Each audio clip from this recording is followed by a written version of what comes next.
just getting everybody logged in here. We're still missing a few. I know we're going to be missing one. Just want to give everybody else who's coming a chance to get in. 8.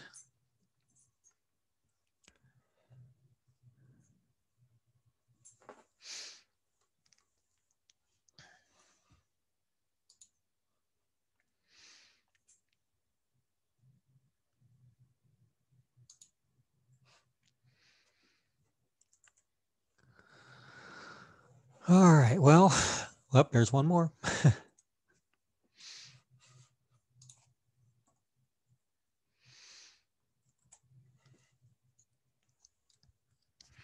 So anybody else joining us will join in progress, it looks like. So as always, we'll go over the images that you submitted. I got of the 14 in the class, I got 10 assignments submitted. So if we go through these and you don't see yours and you did send it, let me know, because I got 9 through, I think I got 9 through Sakai, and then one was emailed to me. So we'll take a look at those. Then what we're going to do after we do that, sorry, we still got people coming in here. We're going to take a look at a couple of, just a few additional compositional elements. They're sort of like the lesser, the lesser known ones, let's put it that way. They're not lesser. They're all important, but they're probably ones that you don't see as often as the 10 or 11 that we did already. So we'll take a look at what some of those are. And maybe if we have time, 1 or 2 other little things that are sort of related. And then we'll go from there. So the other thing that I want to let everybody know is that this is what? This is week 7. Yeah. So next week, once we go through and do all the image critiques, we're going to break out into small, one-on-one groups, basically.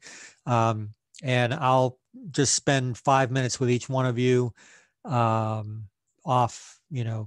the grid, sort of, and kind of let you know how you're doing for the, the semester so far. I'll tell you what your midterm grade is going to be. And if there's any, what you're doing right, or if there's anything that needs improvement, we'll let you know that too. So you'll have a pretty good idea at the halfway point, what you need to do down the home stretch to pick up anything that needs to be picked up. So that's next week. This week, we're just going to look at some extra cool, fun types of compositions. So first of all, let me get my window up. Make sure I'm in the right week. Yeah. All right, here we go.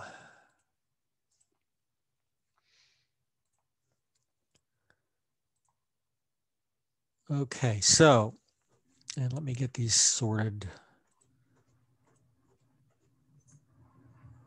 Okay, so we're going to look at, and most of you did name them, so I'm able to figure them out. I think maybe all of you did, I'm not sure.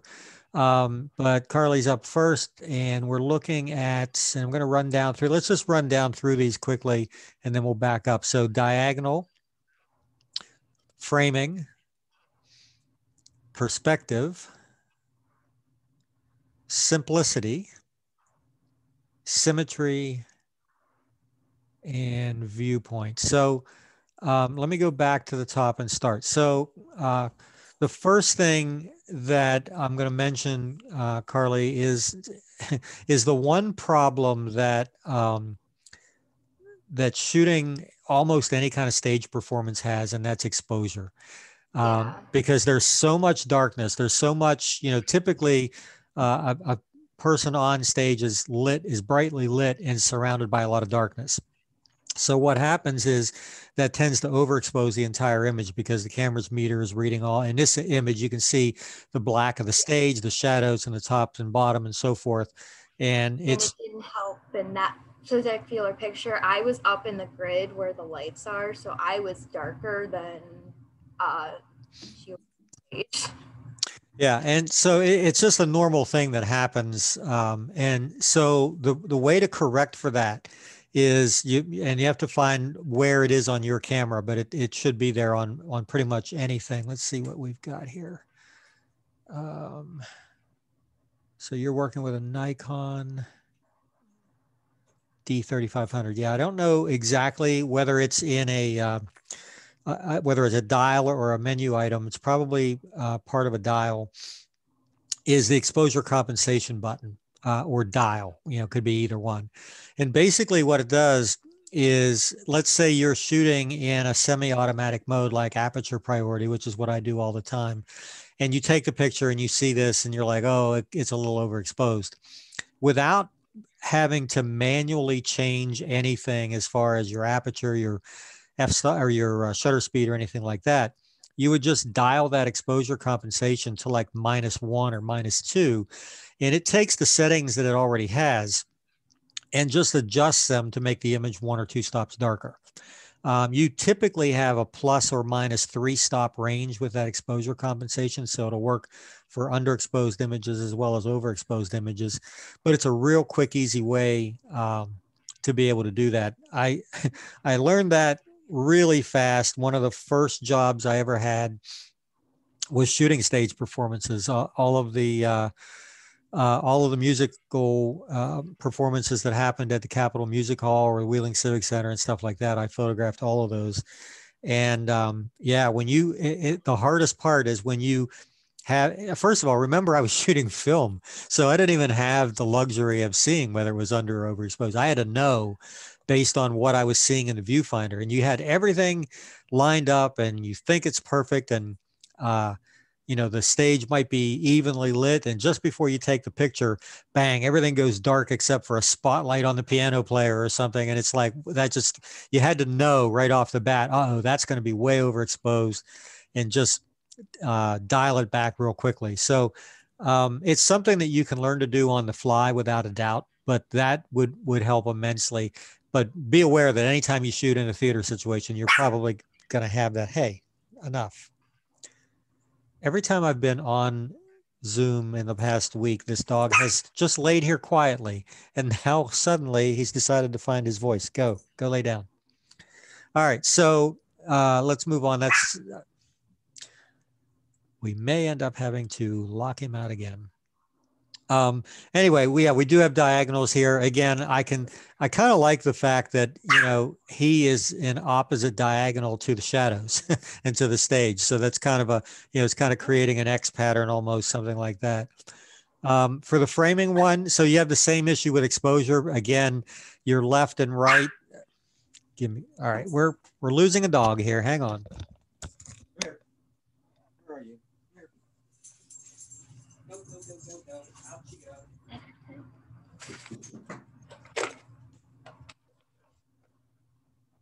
All right.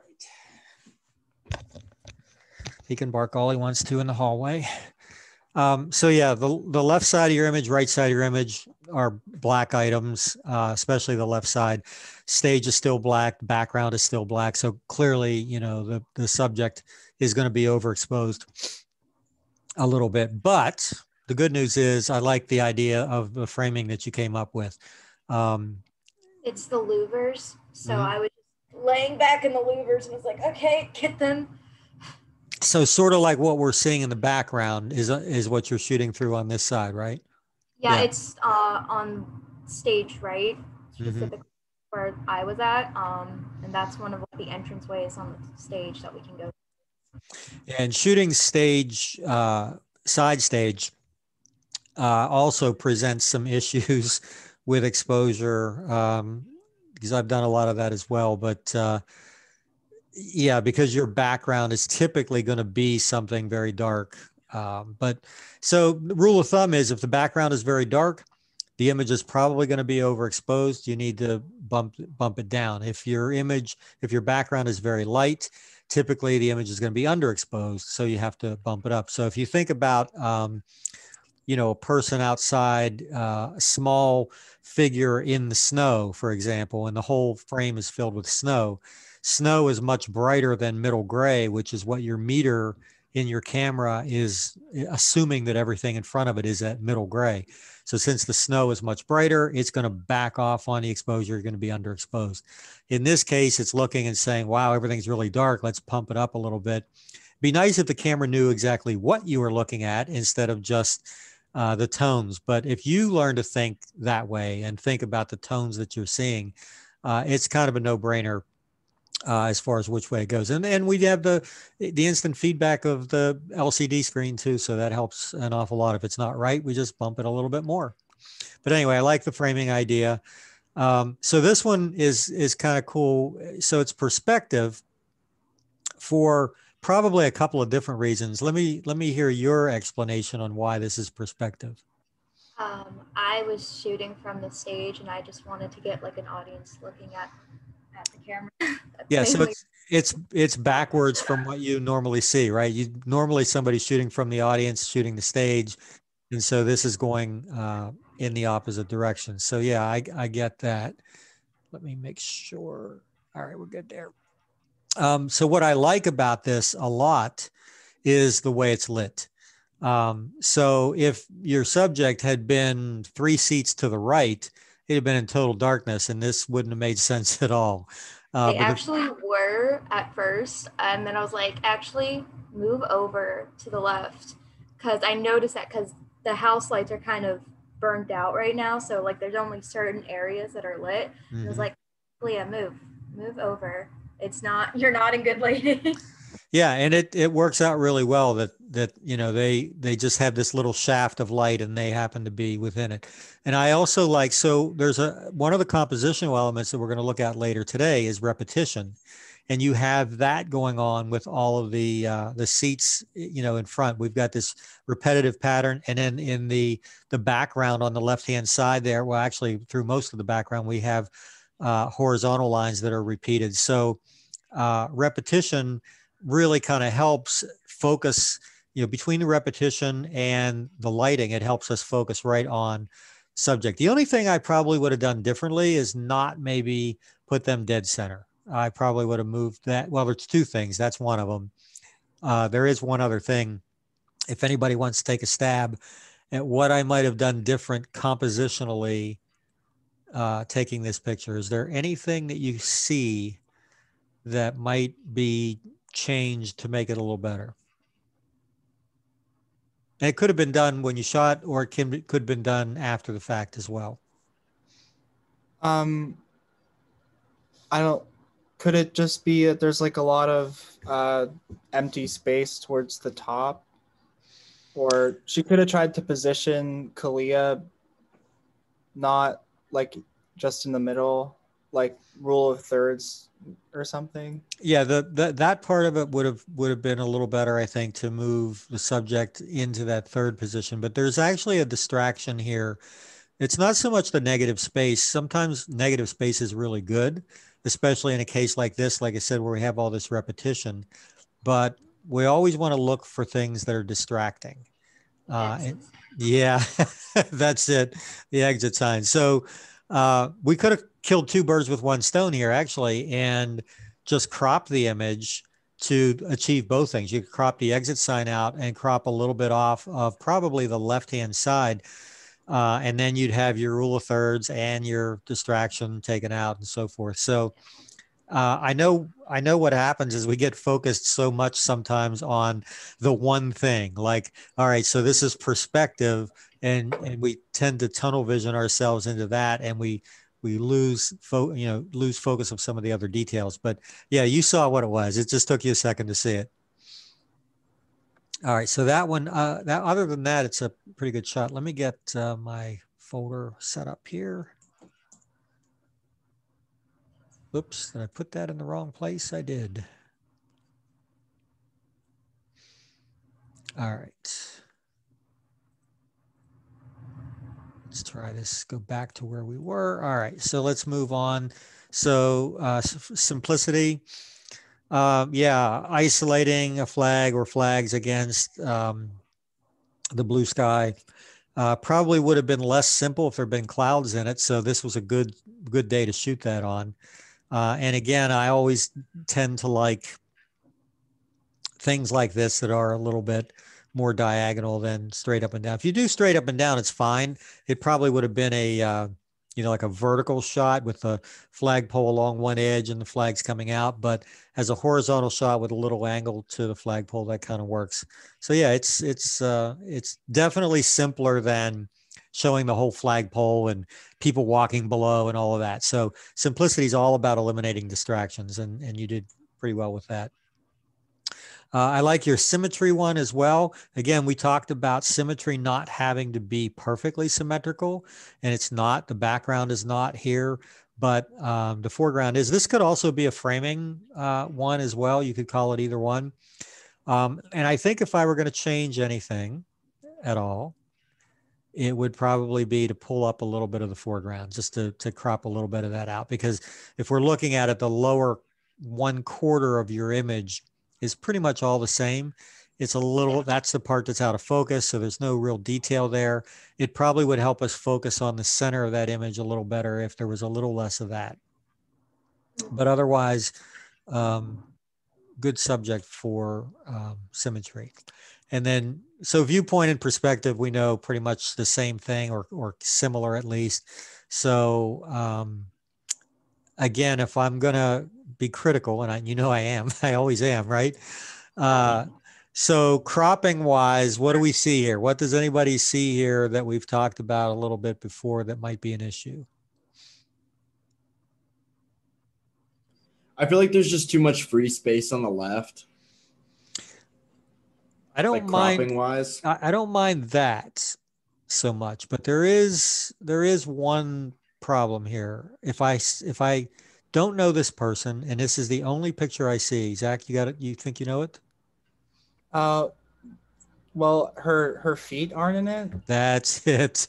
Okay. Yeah. It's because of how I was taking it, because I was in the light booth, and I'm short, so I was trying to get it as best as I could, and I was not succeeding. So I was like, I'm gonna take what I could, but I know that was not the best one. So just like, I'm short. So just so you know, for future reference, when that happens, you're actually better off. Now, you could have done this in cropping afterwards, or you could have tried it composing in camera, but you're better off to go even tighter than to just crop at a joint, like right at the ankles. I would have probably cropped this maybe just below the hands, and taken a little bit of the rest of the negative space off. But that, yeah, cut right at the feet. You're like, well, does this person have feet? Maybe that's why they did that. You just never know. But again, those joints, ankles, knees, wrists, elbows, they're very, very difficult cropping points. So if you can't get it in camera, then, take care of it in cropping afterwards. Yep. All right. So of all the images here, personally, I think your perspective one has a lot going for it. I like the lighting. I love the repetition, even with the minor issues that it has. I think that's probably your strongest image here. That's the one I was thinking of. Yeah. And also, as I look over the images, the other thing that I see is shifting white balances. For example, the color, say between the first, let's compare the first and the last image. You can see that the color is definitely different between the two. So that's something, because they are shot under the same light, it should have been, it would have been easy. I know why the other one is, the viewpoint is different, is because the glass in the stage manager's booth is slightly tinted. So that is why it's different. So let's see your, let me take a look at see if it shows me how your white balance was set. Yeah, so the white balance was set to auto, and regardless of whether that tint is there, this probably would have happened to you anyway, just because of the different angle. So it really, in a case like this, what you really want to do, again, as always, whenever possible, shoot these files as raw files and then literally just take them into either Lightroom, Photoshop, or whatever came with the camera, and take that eyedropper tool and click on something neutral, and bang, they're all going to match perfectly. So because when you look at all of them, you can see it right away when especially that first one and the last one, you can definitely see. The other two are a little more neutral. They're probably closer to accurate. And where this comes into play, not that any of you are going to do this, but some of you may someday. If somebody hires you and says, hey, you know a little bit about photography, my sister's getting married and she's not going to hire a photographer. How about, taking some pictures at the wedding? Well, that happens a lot. And what'll happen is when you start looking at all of the images and the color is different from one to the other, all of a sudden, they'll be like, oh yeah, gee, thanks a lot for doing that. But underneath their breath, they're going to be like, wow, these aren't, they're not so good. And they might not even know why. There's just that little subconscious thing that we do when we look at a group of images, and if they're off a little bit, and trust me, I see professionals do this all the time. I see them not understanding, what white balance is, let alone how to do it. So you're not alone in that. I'm just trying to kind of push you a little bit in the other direction. That's all. All right, so let's go to, is Hannah with us? Yeah, I'm here. Okay, great. We always lose you, so I want to be sure. All right, so let's go starting at the beginning here. Framing, interesting choice for framing. This lily pond at Oglebay does kind of create a frame around, the ice that's in there. It's not maybe the most dynamic subject because, if we had like a duck walking across the ice, that'd be cool. Yeah. But the idea of using this as a frame is still a good idea. So that was, I think I would probably even explore that somewhere later in the year when it's a little more comfortable to try to, do something along those lines. This is a really cool spot to shoot that way. So it was a good idea to use that as a frame. For perspective, and the title is Master Mantis, which I didn't see at first. I didn't see the praying mantis there at first because he's in shadow. Yeah. But I do definitely see it. So tell me why we have this listed as perspective. Well, I think it's like interesting because it's kind of like it's him like looking at stuff, I guess. So it's like a picture from his perspective. That's what I got. Okay. I read the description. Maybe if I would suggest something, if you're going to come at it with that angle, even probably a lower camera angle to get even closer to him might have been, you might have given me that feeling a little bit more. Yeah.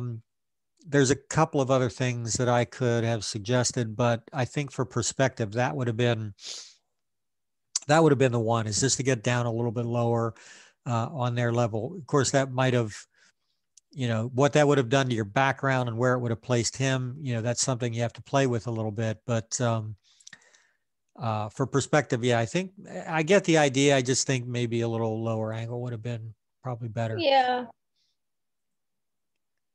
All right. So another perspective, out of place Christmas carolers. So our image is a little fuzzy. It's a little out of focus for one thing. In fact, it's probably from camera movement, because as I look, everything in the image has that. It's not like, there's not like a point of focus in front of them or behind them or something. So it's probably just from camera movement.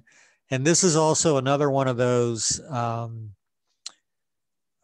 just awkward tilts. Like it's not a lot of tilt. Yeah. And it's not straight up and down. So it just has a little bit of an awkward feel because of that. It's a little bit overexposed too, but not too much. Mostly, I think the first thing I see is the awkward tilt and the out of focus part of it. So for perspective, what I might have done here, I might have moved in really, really close and maybe just shown, if you look at the group on the right, say like the 3 people that are on the left side of that group on the right, maybe move in and fill the frame with their faces and just see, that, and maybe a little bit of the background or something. Because again, when you're talking perspective, we're talking about things that we don't normally see, or things we don't normally see that way. So everybody that drives past this display looks over, and this is kind of what they see.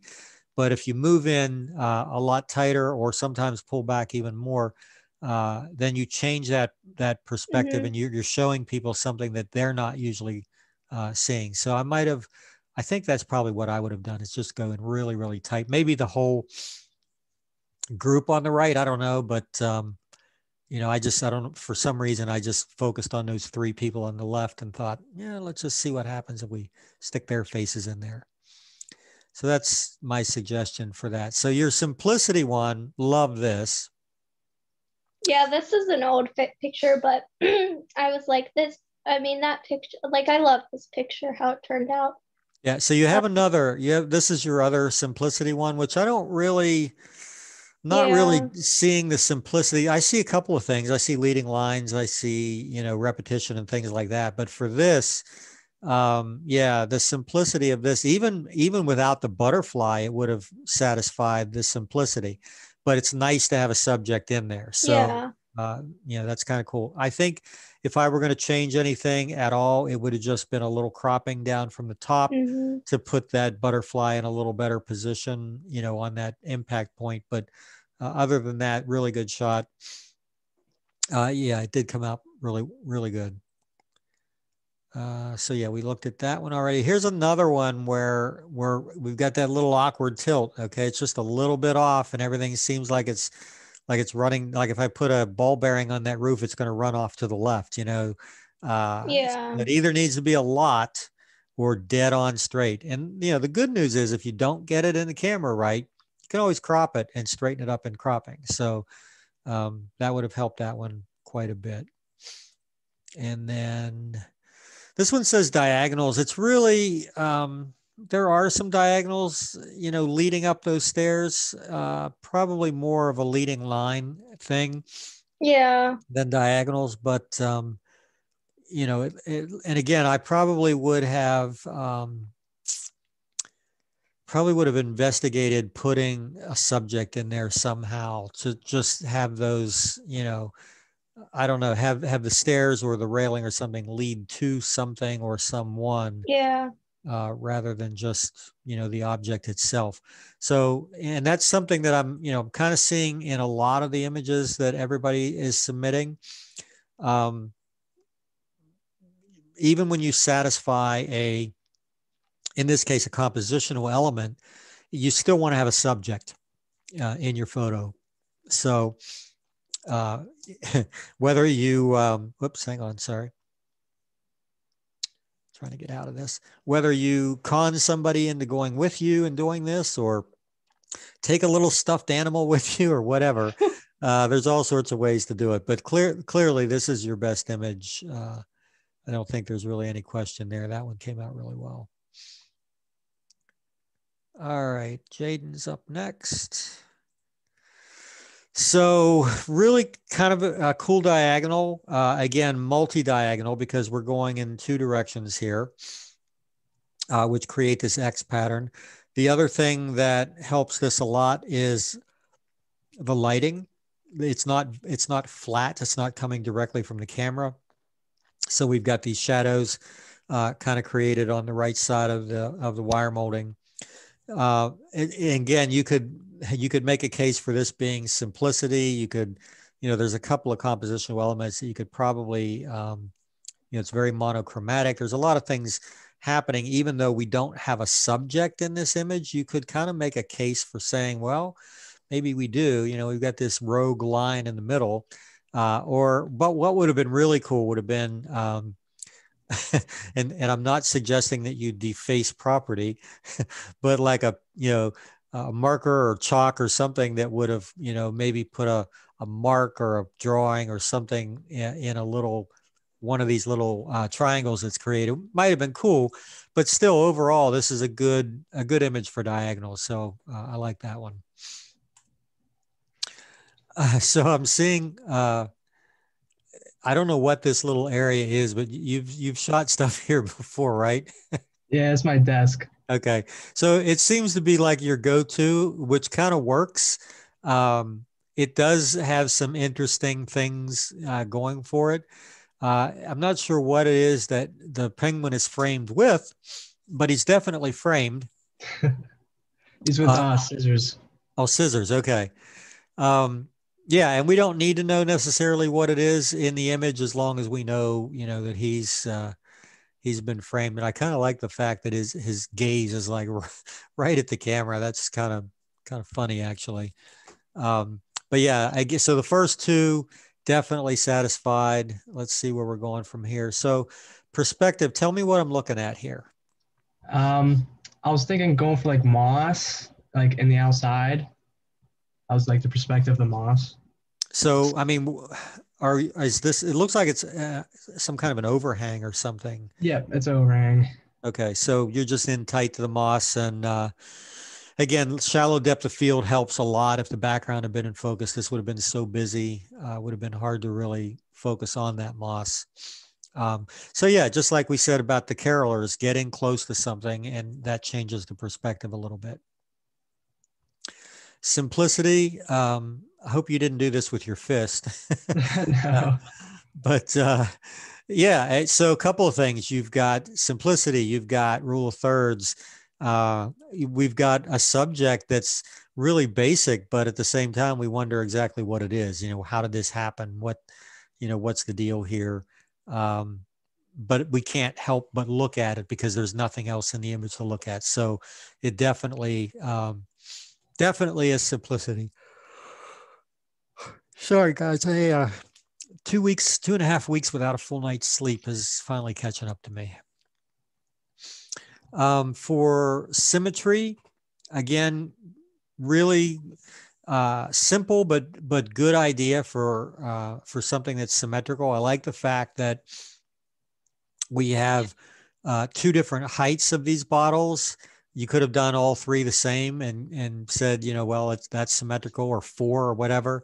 But I kind of like that little, because it creates diagonals from there, from the top left cap to the center one, from the center one back to the right. And it's definitely symmetrical. It's definitely in focus. All sorts of, again, very simple image, but, powerful enough for what we were looking for. So when I first saw this one, my first thought was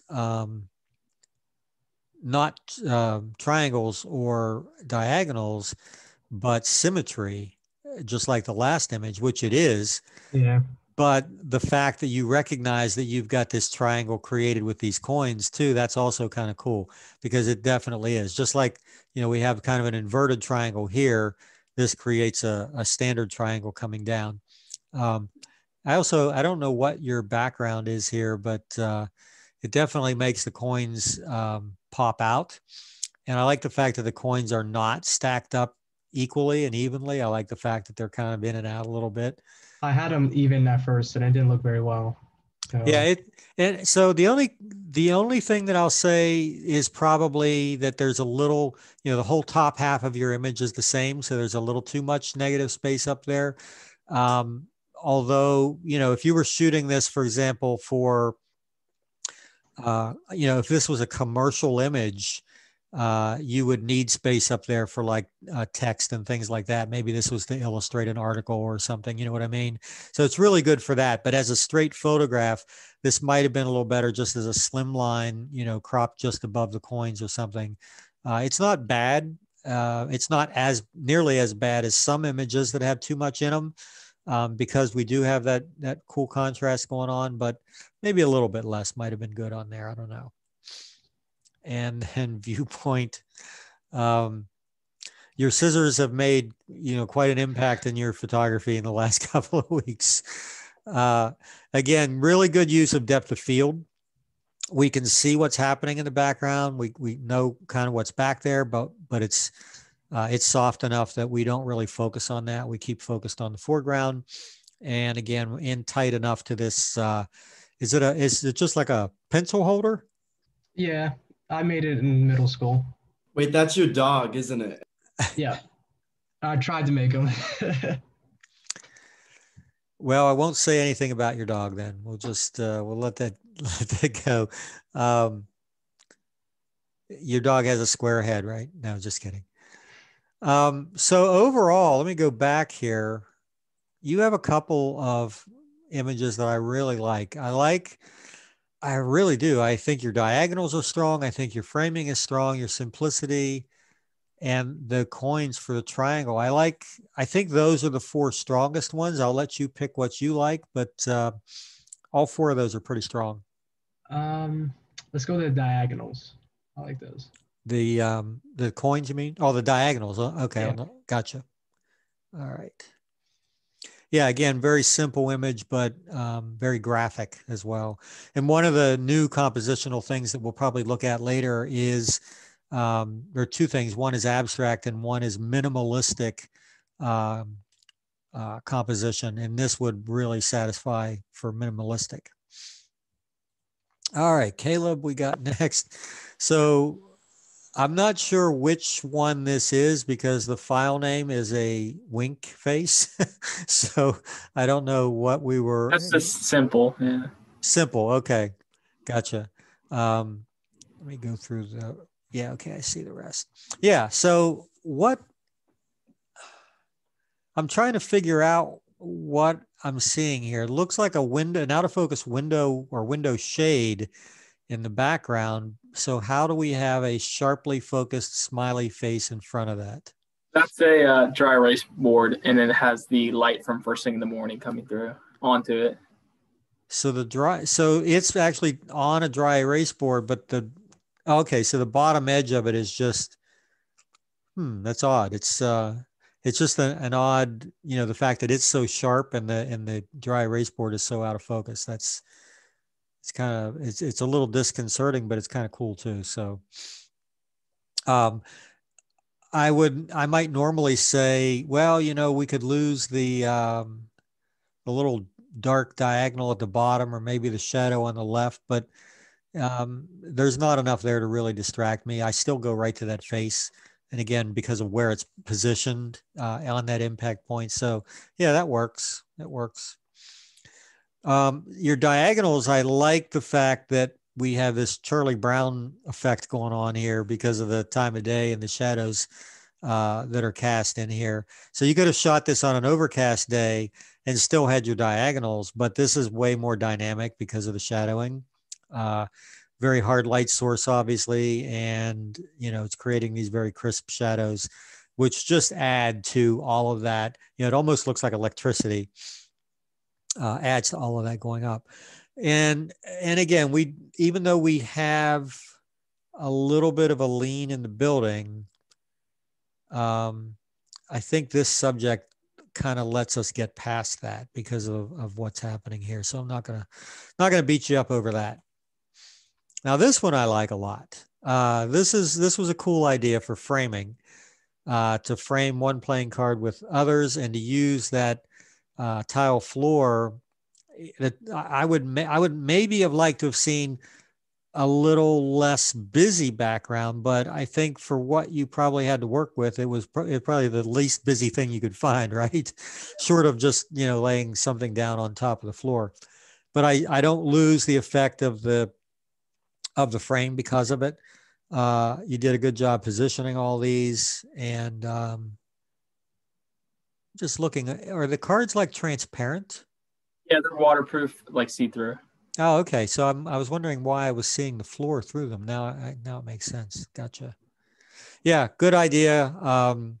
Maybe crop it down top and bottom a little bit to make the whole thing a little more square. But other than that, pretty good. And just like we did before, this one it's so close. Like it's really close to being perfectly squared out, but I think it's off just enough that I might have pulled the top edges, transform them out just a little bit to make that even straighter on that edge. But for what for just shooting it, in camera that way, you did a pretty good job with it. That's got to be hard to do. You had to be like right over top and trying to keep your feet from being in the picture, right? Yeah. Yeah, I've done that many times. I know what that's like. So perspective, is this are we looking at like a microscope slide? Yeah, this is a mushroom cell through a microscope.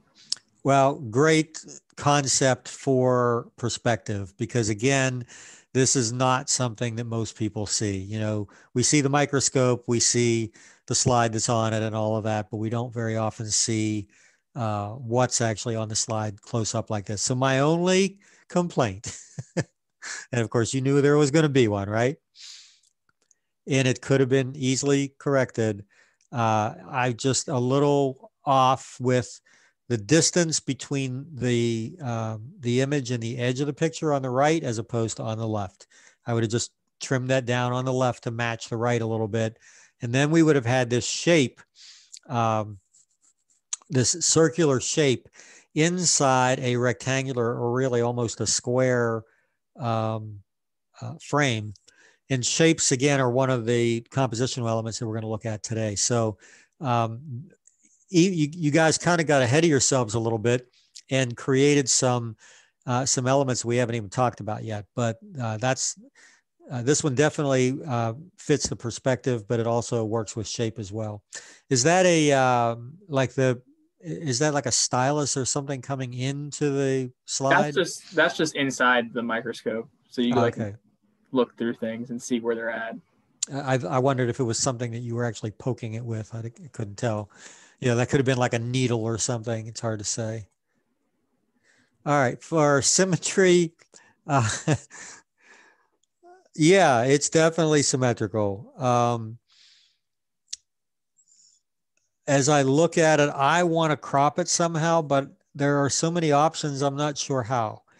I could go in and just go right to the cups, or I could crop at the bottom of the cups and leave those vertical lines on the door. I mean, there's a lot of ways to do it. It's not wrong the way you did it. I'm certainly not saying that. For me personally, when I look at it, I want to do something to it. You know, I want to mess with it a little bit, just to crop it a little bit. But that's me, and that's a personal thing. I like the thought process for creating something like this that's symmetrical. So that was pretty good. For me, I think your framing and your perspective, I like your symmetry too, but your framing and your perspective are probably the two most dynamic images. Which one do you like? I'll go with the cards. Yeah, okay, no problem. I like them both. So, all right, good job, Caleb. All right, Brooks up next. We've got diagonals. So again, this could be perspective and viewpoint as well, because you're shooting straight down into these jars. But I like that you arrange them in such a way that you created that diagonal. It was a good thought process on this. I just now noticed the dead army man in there. I missed that earlier. Not sure why he's in there, but we also have a dinosaur and some type of arachnid. I'm not sure exactly what that is, but yeah, they're just decorations. Decorations, okay. But overall, good idea to shoot down on this and to arrange them in that way. Because again, now we have shapes again. We have these circular shapes that are creating the diagonal, and then we have the shapes of the leaves as well, which kind of contrast against that. So a couple of cool things going on there. For framing, yeah, definitely framed by the background. I could make an argument and say crop it down a little bit, maybe like in the middle of this slate thing here, but there's nothing, even though there's nothing above that I feel like we need in the image, there's nothing there that's really distracting me either. So I like the grate. I thought the grate above it was a really cool pattern. And if that's those are personal choices that we make as artists. And so again, it's never right or wrong. If there was something about that was a distraction, I would maybe disagree with you, but there isn't. So if that's something that you liked and you left it in intentionally, then good for you. I think you're right. Pattern is another compositional element, again, that we haven't talked about, pattern and repetition. So we'll get to that later. All right, perspective. Yep, definitely a cool perspective looking up on whatever his name is. I'm sure he has a name, right? He doesn't. The succulents do, though. Well, I think he needs a name. I think if you're going to photograph this dude again, you need to name him. He just looks like he needs one. So I'm gonna beat you up over one tiny little thing. Oh dear. And it is a very tiny thing. It is a very minor thing, but just like a real person, don't crop at joints like Knuckles, even though this is a, kind of a fake person. That does create, just a little bit of an awkwardness. But overall, the idea is great. Again, really good use of a shallow depth of field. Probably was not an easy picture to shoot. I did the blurring manually because I still can't figure it out on my phone. Well, yeah, on the phone, you're not going to have, other than, having an actual portrait mode on there.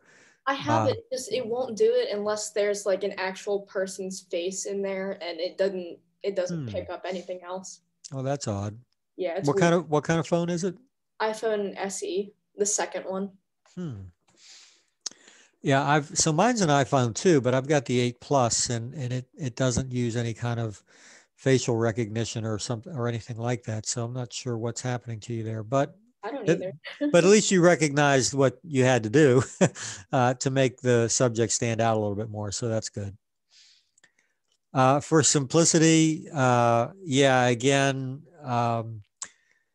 you can't argue with stuff when there's nothing to argue with, right? Like if there's not a whole lot in the image, you can't point to stuff and say it's wrong. Would I like to see this without the wrinkles? Yeah. But I do like the fact that you've placed this lizard in the only light or in the lightest spot on there. So he's kind of creating some shadow a little bit. He's also, bright enough where if he were on the other side of the image, he'd be in shadow and it wouldn't be as bright. So I like that. And then for symmetry, you can definitely make a case for symmetry because of the background. I can also make a case for viewpoint and perspective here as well because of the angle shooting down. So that works as well. Oh, the one thing that you want to be careful of whenever you're shooting people, there's an issue with lighting. Well, there's always a huge issue with lighting where people are concerned. But whatever it is that's lighting her, whether it's a window or a room light or whatever, is below her. And so she's lit from below, which is creating these dark eye sockets above her cheekbones. And also we're kind of like partly the brightest part of her face is her chin and her nostrils rather than the other way. So had you flipped her upside down and the light had come from the top of her head, it probably would have been a little more flattering to her. But that's just, it doesn't matter for the assignment, for the compositional element, just something to be aware of. That there's really only one time that it's acceptable to light someone from below, and that's if you're intentionally trying to make them look ghoulish. Like if you go back and look at some of the old horror films just from the 50s and 60s, the old black and whites, a lot like Bela Lugosi, which is even older, they were always lit with a very strong light from underneath to create that unusual look. But most people don't look good that way. Yeah, we noticed that she looked kind of dead afterwards, and we kind of laughed about it. It wasn't intentional, but it was funny. Yeah, like I said, it probably more than anything is because of that lighting. So I like your diagonals. I like your simplicity, and I like your perspective. Your framing's good too. It's just, well, they're both good, the symmetry and framing. I'm just looking for ones that are probably a little more dynamic. So what do you think you like? It doesn't matter to me. Wow. I'm going to take out simplicity. I'm going to stick with either perspective or diagonals. I'm going to go with your diagonals. I think the idea behind that was pretty good. Okay, let's move on to Max. We have images in separate folders. So this one is framing. I love this. I love this image. For framing, this is, and again, you could make a case for this being perspective and a couple of other things as well, because we just don't see pictures like this, you know, of using the frame of the door for the popcorn in the back. So it's very monochromatic because of the color of the bag and the inside of the microwave. There's a lot of little things going on here that are kind of cool. Yeah, this was just a really good idea for framing. I like that one a lot. I really also like your perspective. So I see a lot of people shoot things like this up a light pole or up a flagpole or whatever. This one is a lot more dynamic than most. First of all, your exposure on this is pretty interesting. You know, the light source at the top is going to burn out. There's really not much we can do about that.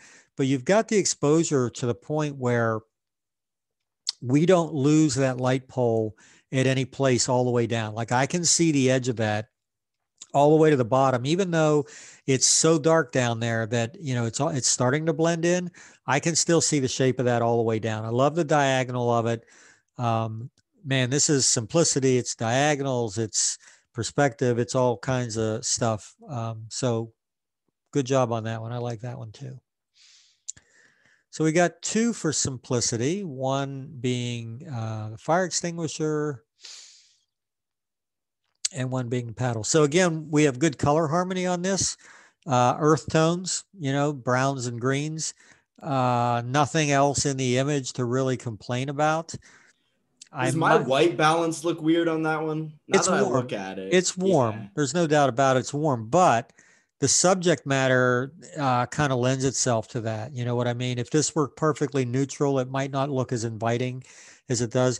You know, as far as white balance is concerned, guys, keep in mind, it doesn't have to be perfectly neutral.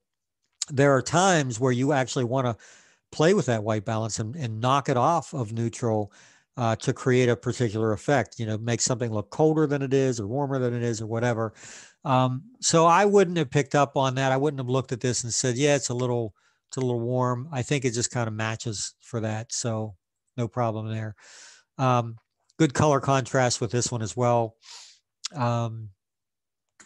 Not much I can say about it. It is very simple.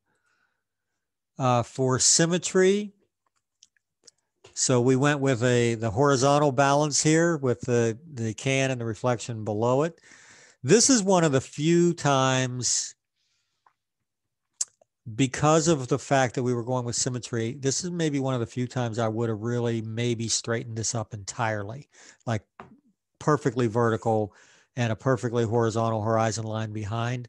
Again, it's not right or wrong, but if I want to concentrate on just one element, and in this case, it being symmetry, I think that might have helped. I do like the way you cropped it, you know, as far as it being a slimline vertical.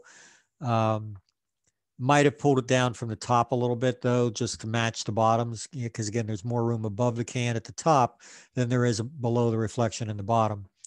But those are minor things, not a whole lot. It's not a hill worth dying on. Use of diagonal lines. Again, it is that. It is also viewpoint because you're pretty much laying on the ground to shoot this. So I do appreciate that. I like the exposure on this really well. I think this could be a really cool spot to do a portrait in. If you had a subject, you know, say near or leaning into that railing in the center, being backlit or side lit from that light on the ground over there. Maybe put some light on them from the front. That could be a really cool spot to do a picture of somebody. In fact, if I did that, I would crop the right side off to take the light source out of it, but still get the effect of that light hitting whoever it is that's there. But that's a good spot. It's a really cool spot. This one's, I like this a lot too. Use of diagonals. Again, we're playing against each other, coming from opposite directions, but you've also got the verticals of the spindles. So we've got some shape things going on here. It's monochromatic, so we don't have a lot of color issues. A lot of good things with that image too. With my viewpoint, you said last week the thing I did with the staircase was a viewpoint, so I didn't know what to do. So I was just like, screw it, I'll find a cooler staircase and well, you did. You and did. One of them's cropped and the other one isn't, and I wasn't sure, so I just left both of them in there. Well, they're both good. The uncropped one, I probably would have cropped only from the top a little bit, because I like that bottom railing that's kind of acting as a leading line, taking us in. But up above, there is some repetition there with the stairs, but they're pretty dark. But I mean, either one, they're both really close. Yeah, it's hard to say. I'm not going to throw stones at either one. I like both of them. But again, I think to myself, how cool would it have been to have somebody wearing contrasting clothing coming up those steps? That would have been, you might have had to hang out there for a while to get that shot. But just looking at where the lighting's coming in, I think that might have been pretty interesting. But overall, still pretty good. So I don't have these. Let me put a copy of all of these together so we can look at them.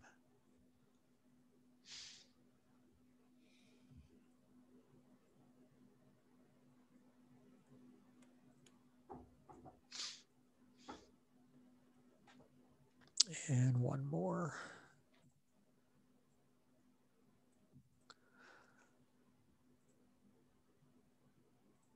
All right, so as we look through your images, there are 1, 2, 3, there are 4 of them that are really strong. I like your framing, I like your viewpoint, and I like all of the staircases. I like both of those. So, wow, that's a tough choice. I don't know. I'm going to be honest with you, for whatever reason, I do like your staircase. I think that you did a great job with that. And I think there's humor in the popcorn shot. But that light pole is so simple, but so dynamic. I just my eye keeps going to that one. I really like that shot. So we're throwing that one in. All right, sounds good. All right, so Ross is not with us today, but we're going to take a quick look at his anyway. Give me 1 second here.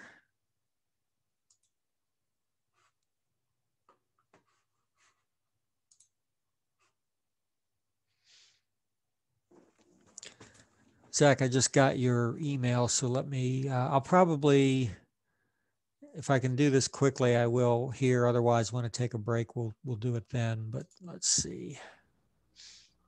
Yeah, thanks. So I'm not sure what happened, but yeah. It's, oh, you know what? I may have to do it over the break, because there's some weird black hole effect that goes on in this room as far as my Wi-Fi is concerned.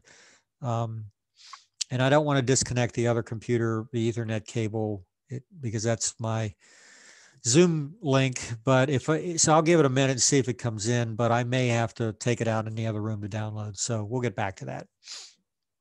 All right. So Ross has his framing image, which is I really do like that. Wow. Symmetry as well. Couple of good things going on there.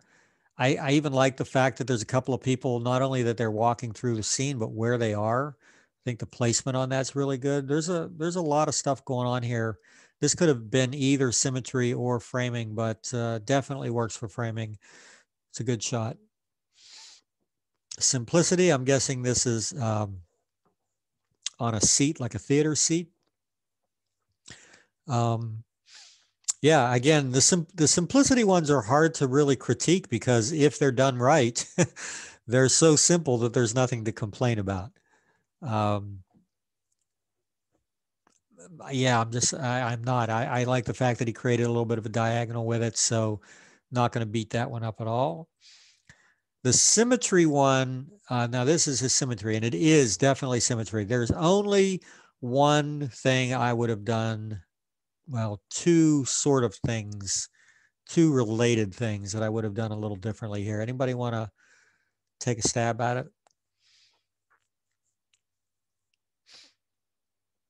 One of them is similar to something that I mentioned about another image already. Maybe a couple of images actually. I don't know. It looks like he like took it just like a hair to the right of the middle a little bit. Or it's tilted a little bit. It's got a slight tilt to it. Now, in fairness to him, I've shot from the floor of the center aisle of a church about 1 million times in my career. It was a go-to shot at a wedding with the bride and groom standing up at the top of ultra wide angle lens, sitting right on the floor to create all these leading lines to them. And it is tough to do. It is very tough to get that lined up in the shot. I frequently found myself cropping it a little bit afterwards to straighten it up. So yeah, that's the one thing. That's the more minor one. But there is another thing that kind of bothers me a little bit.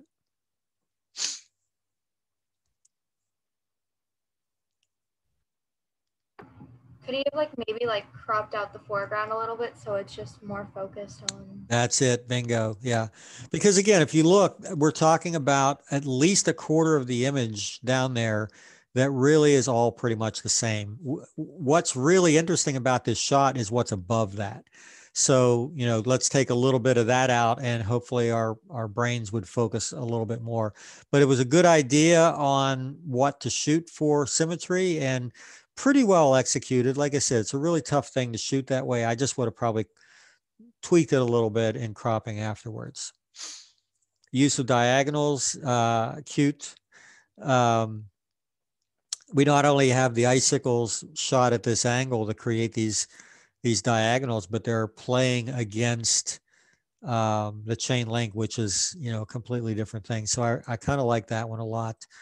And then for viewpoint, yeah, low on the ground, shooting towards the stage. Where is this? Is this on campus? It's a college hall. I have shot something in there before. Oh, I know what it was. Years and years ago, there was a performance here. I can't think of the girl's name. She's a local singer, songwriter.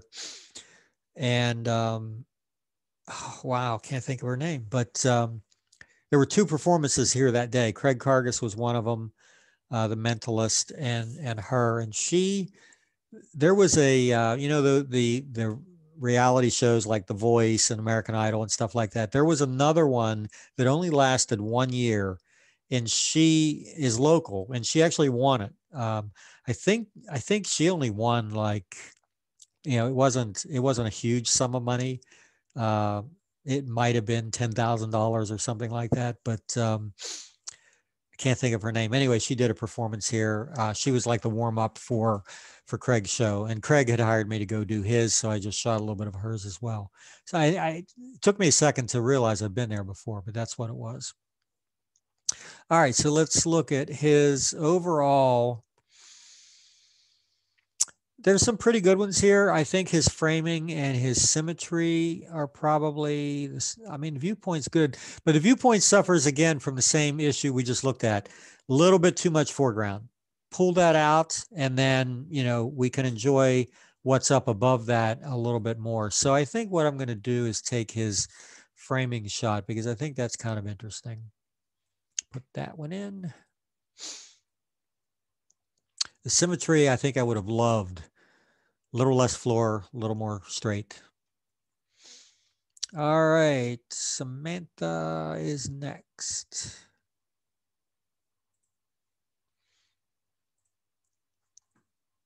All right, so this one is diagonals. So somebody spent a day at the playground, obviously. Every time I'm up there and I see those little rubberized mats at the bottom, I think, what a bunch of pansies we've become. My knees were always scraped up as a kid. And we didn't just have concrete down there. We had gravel sometimes. I mean, it was like they intentionally did things on our playgrounds to hurt us. And now we've got all these little, oh, we can't hurt little Johnny. Anyway, sorry, I'm off on a tangent here. Yeah, I like it. I like what you did. This is sort of convergence as well. And I like the fact that it's a little, I'm going to use a really weird word here, a little cattywampus. Like I can't think of what you could have done. Could you have maybe tilted a little to the left or something? And yeah, maybe, but I just have this feeling about this shot that it needs to be a little off. Like it's almost like a caricature or something like that, like, a little less than reality. So I kind of like what you did. I also like the color contrast of the yellow, even though it's faded and buffed and everything, the yellow against that green background, that works really well. Oh, I think the only thing that would have been cooler would have been a crying child at the bottom. No, I'm just kidding. I'm sorry. I'm a little sadistic today. We just fell down this step. No, I would never do that. Mm-hmm. Anyway, that's a cool shot for diagonals. I really like your framing one because now this one does suggest that somebody took a tumble here. Well, the fun thing was I saw this and I was taking it, but it was so windy. Like it was 40 degrees out, so it was nice, but then the wind made it like 30 degrees. I was like freezing. So the wind blew my hat off and I was like, oh, perfect. So my hat went down. My hat fell. So, and it fell in a perfect spot. Like it's exactly where it needed to be. Because like I said, if you're going to have leading lines, which is what the slide creates, and then the framing creates that background, you need to lead to something. So this would have been okay without it, but it's way better with it. So good job on that. So your perspective, and it says, so basically because of high vantage point is what you're looking at here. It was, I love this view. It's the one right by the skiing lodge / the par 3. Yeah. And it was so windy that I couldn't make my camera work, but I still loved it. Like it's out of focus and a little weird, but at the same time, it's kind of cool. I don't think it's out of focus. I think it's actual movement. I think you were shivering so much that the camera. Well, the wind was blowing at me, so I was like holding still. Yep, it'll do that. It was a thing. And then we've got the same kind of an idea here. Neither one of those images are overly, dramatic or anything, but I get the idea. Simplicity. Again, probably would have been great to not have any of the trees in the background and just have those twigs of, the branches in the foreground, but they're out of focus enough that I get the idea. So that's okay. I like your symmetry. That's a pretty good idea for that. I was confused on viewpoint and perspective. That's why. Well, and they are very close together. They're very similar. Like I can get it when I'm drawing, but not as like if I was drawing viewpoint and perspective, but the camera was kind of hard to grasp. I do see still a little bit of a downhill on this image, a little bit down to the right. Oh, yeah. Just always something that you just want to, keep an eye on, even if it involves cropping into a frame a little bit, hopefully not a person, but, into the frame of this a little bit would have, especially for symmetry, because with symmetry, we want everything to be just sort of perfect. And that little bit off, it's a good subject for it, but it's just a little bit off. I like this one for viewpoint. Again, what the branches are reaching for is the sky. I like the way they're, designed here. The way they snake out through the background, and those massive ones in the front, kind of cool. Good depth of field. Everything's in a pretty sharp focus all the way back. So, and I like the fact that we have a little definition in the sky rather than just a white, gray, featureless sky, which is what we normally get around here. So you were there on a decent day, at least. Another viewpoint. Low to the ground. This kind of looks like I expect to see a hobbit run through here any minute. And viewpoint for the last one. So yeah, I recognize what this is, but I like and again, you could call this simplicity as well, because it has reduced it to a shape. It's good color harmony, because even though it's gray, that blue is kind of reflecting in it. So everything kind of has this blue cast to it. The only thing I would have done, because you knew there was something, right? Not sure what that is on the ground, but it looks like it's movable. I just now noticed. I think a lot of times what happens to us is when we go out on a day like this to take pictures, we just sort of get into that mode in our head that we're going to shoot whatever's in front of us. And we forget that we can move things. We can change and alter things if necessary. And everything about this is so clean. Otherwise, that little distraction is kind of a big deal, but it's still a really good shot. In fact, it's one of your better ones. I think I like your framing the best. Yeah, I thought that was a cool shot.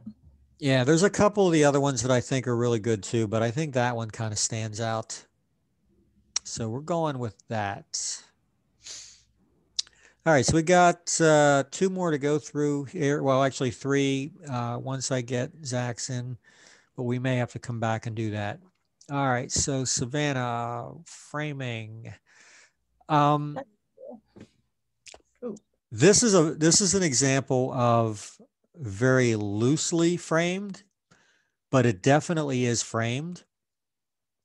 This was an absolute perfect time to shoot this image. If I was going to do anything to it at all, let me move this a little bit so I can see it better. I even like the fact that I don't know if this was a phone that you used, because it kind of has that perspective, but I don't think I would even crop this anymore. I think I like it just the way it is. If I was going to do anything to it at all, I would have probably removed all of the color and gone straight black and white on this, because it's very monochromatic to start with. We do, you can make a case for saying, well, the subtle blue tones that are in there are kind of cool, and they are. But I just envision this as a very crisp, clean black and white. This, I have a shot that I took. Where is this, by the way? Is this local here? It's my backyard, pretty much. So, yeah, I have a shot from the waterfront down in Wheeling that it's a long horizontal, and it was taken at a time like this where there's a lot of fog. And I did convert it to black and white. That is one of my favorite shots from down there. And this one immediately reminded me of it. I like the fact that what you framed this with, because those trees are closer to the camera, they're more almost in silhouette. So they really contrast even more with that background. This was just, for a cell phone shot, this is pretty doggone good. That's, and I don't know if you did any processing to it at all, but if you didn't, boy, this could really probably sing even more if you did. But I like that shot a lot. So this one says old symmetry. I'm guessing because it's an old shot, right? Yeah. Yeah. Clearly we don't have that going on right now. Not much to say about it. It kind of is what it is. It's interesting. Mostly this is reduced for me to color, the blues and the greens. This would be a cool spot to shoot something like that in the fall. I bet that would look pretty cool in the fall. But still looks great with the blues and the greens. So perspective, being up a little higher, I'm guessing, shooting down at the kids and the cat. What's going on here? Like I'm not sure what they're looking at. I don't know. They just followed. So the cat's name is Simba, and he's their outside cat. And we were just playing outside because it was a really nice day. This is like a little off to their house, and Simba always likes them to go over there for some reason. So they're just looking and walking around, basically. Just checking it out because everybody has cabin fever at this point. Gotcha. So I really like your simplicity as well. This is one of those images that, you might be sitting there thinking, oh, he's going to say crop off some of the top. That needs to be there. I love the fact that we've got all this space for these birds, even though they're flying in the other direction, they're flying towards the bottom rather than the top. It just feels right. And I love the fact that the sun is sort of there, you don't really see all of it, but you can kind of see what it is. It's creating the flare on the image. Couple things in processing that I would like to maybe play with this a little bit to crispen it up a little bit, but overall, really, really nice, clean, simple image. So I think you did well on that one. And then this is new symmetry. And it definitely is a good, we already saw one image shot from the other direction, how symmetrical that was. This one's pretty much the same way. So let's look. For me, Savannah, I love your framing and I love your simplicity. I think both of those, and I would be hard pressed to pick, so I'm going to leave it up to you. I kind of want to go with the foggy one just because that's like one of my favorite pictures I've ever taken. Yeah, I really like it as well. I think you did a great job on that. All right. Sierra's the last one for now until we take a break. I do have, let's see if it'll let me download these.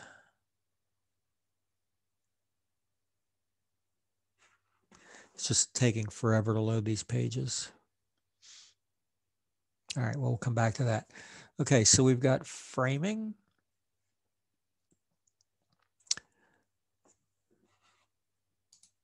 Which it definitely is.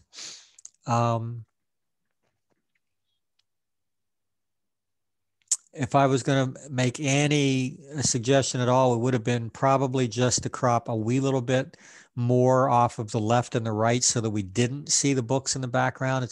It creates a little bit of a distraction back there. If I can envision it without that, I love the frame and just being right in, sort of the way Max did the popcorn and the microwave kind of thing, where we don't really see the edges of it. We just see the frame itself, but still a really good idea for recognizing what this was. Perspective / viewpoint. Yep. Again, I love these images that kind of, they're sharply focused and then they fall completely out as they go along. We've got leading lines, we've got diagonals, we've got a lot of interesting color here. A lot of stuff going on that's pretty good on that one as far as perspective or viewpoint. Simplicity, I'm guessing that's a mouse, glass mouse or something. It's a little hedgehog. A hedgehog, okay. I bought my dog a stuffed hedgehog over the weekend to play with, and it didn't last a day. He ripped the stuffing completely out of it. I don't think he could do that with this one. But anyway, good idea. For simplicity, you just want to take away all distractions. You want to make it as as simple as possible. And you did that by using some type of a fabric background that contrasted with your subject. You've also got the subject sort of in that impact point and the rule of thirds. So, and it's lit a little bit from the sides to create some shadow and some form. So well done on that. Great symmetry image. Again, it doesn't have to be perfectly symmetrical. We've got this little tree thing on the right that we don't have on the left, but who cares? I don't need to crop that out. This is still symmetrical. And I think it was a great job of just recognizing this and seeing it for what it was. So good job there. And then our use of diagonals, which actually create a triangle as well, or several triangles. I think your strong point here was picking images that, I mean, what it demonstrated is the ability to see, to recognize in very simple objects what it was we were looking for. And as I look back through them, I think the symmetry one, I like the diagonals as well, but the symmetry one is so strong. And Sierra, I don't know if you're still there. I know you were here. But if you are, chime in. There you are. Yeah, the symmetry one, I actually had to take a picture out of it. Like there was a painting on the wall, but the painting was slightly crooked. So I just got rid of it. Well, using smart idea. I think it was like the heal tool in Lightroom. Yeah, I don't, other than some marks on the wall, I don't see where you did anything. So good job doing that. But yeah, that's again, all of these are pretty strong graphically. That one I think probably is the strongest of them. So let's see if I am done downloading. No. All right, so it is 5:21. Let's, because I need to move this to the other room to finish the download. And we'll come back, we'll look at Zach's images, we'll vote, and then we'll move into the next part, or the final part. So let's go till it is 5:21. Let's do almost 13 minutes, like 5:35. We'll come back and finish the rest. Let me stop this, and we'll see you guys in a few minutes.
It's funny. I was watching that file try to download in here and it was taking forever. And the minute I walked out of this room, it was like zip, finished, done.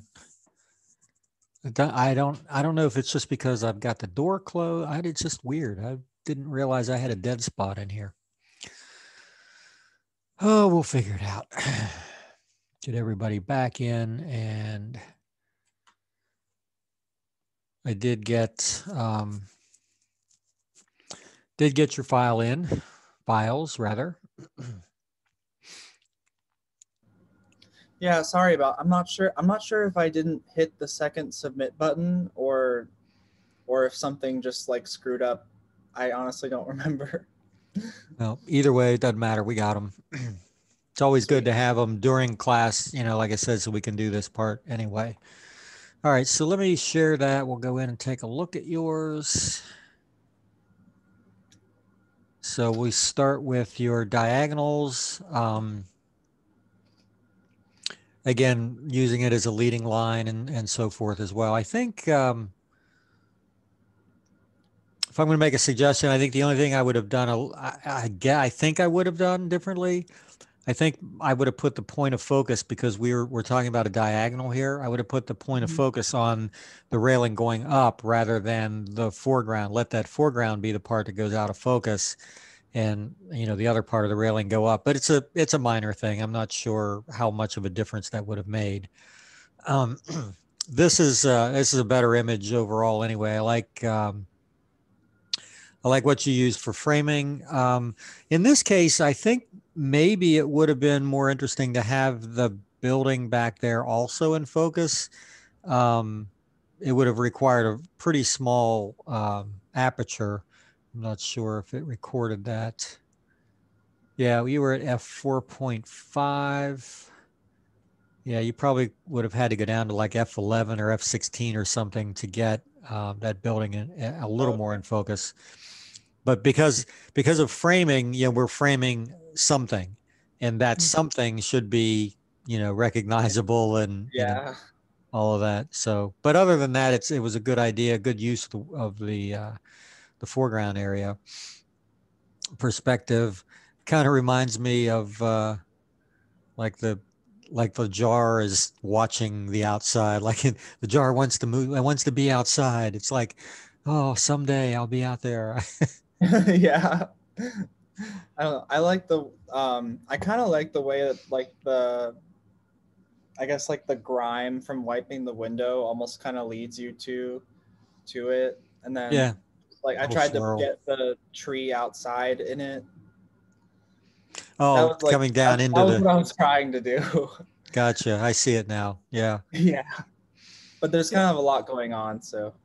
Well, I mean, there's a lot of cars out there, obviously, but the focus is sharp enough on the foreground that I don't, again, you can have a dumpster in the background. It doesn't matter as long as the focus is out enough.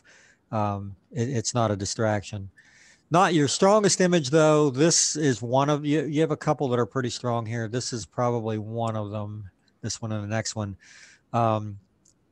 And I would normally say, and I think it is probably a little underexposed, but for this subject matter, it doesn't hurt you at all. It kind of gives it a little bit more of a moody look.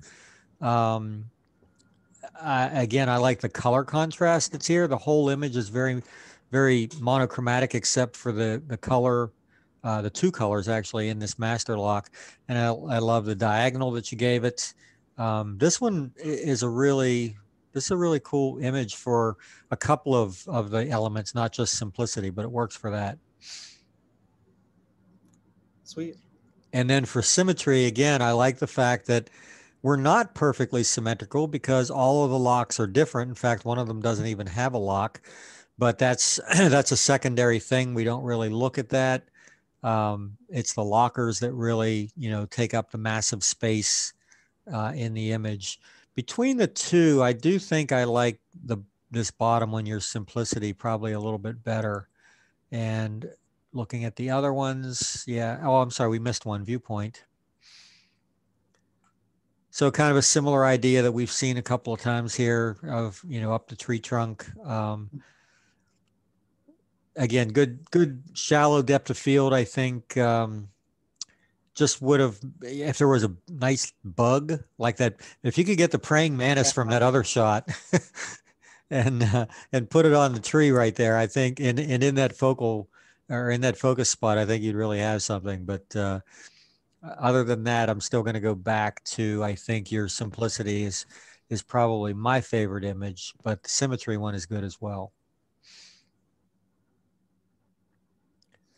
All right, so we can now do a little vote. Let me get up where I can see everybody,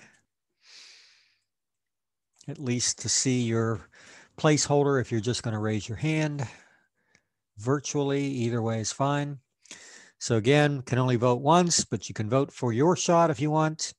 And we'll just go through them and see how many hands we have. So first, the diagonal flower pots with the dead army man.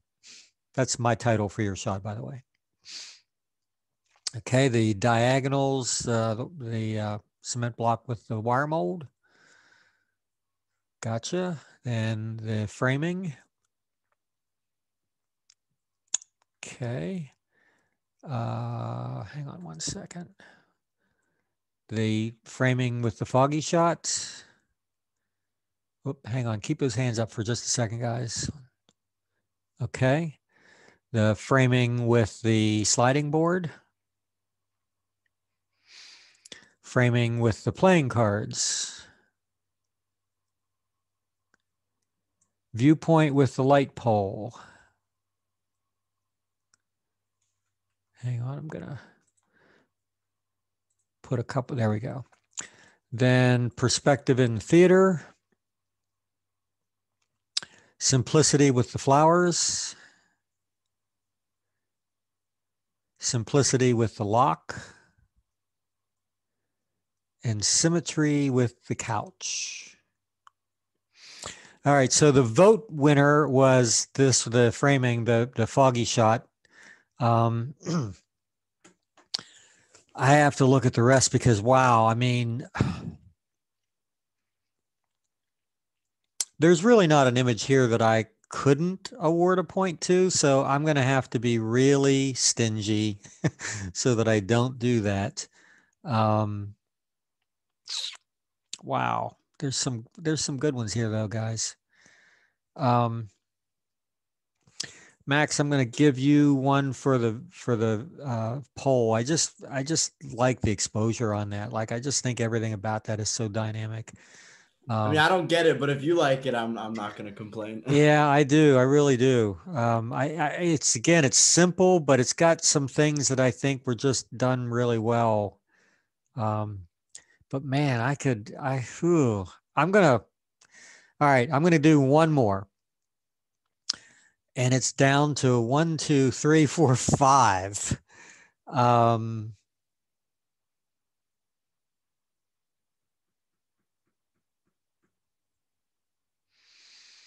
Wow. All right, we're doing 2 more. The framing with the cards and the framing with the sliding board. Those, because that one's got a couple of elements going for it. All 4 of those, I think, were really strong. But man, the rest of these are so close honorable mentions that I feel bad not going beyond that. But that's where we're going to stop. So let me figure out, first of all, who belongs to what. Savannah, you've got the 1.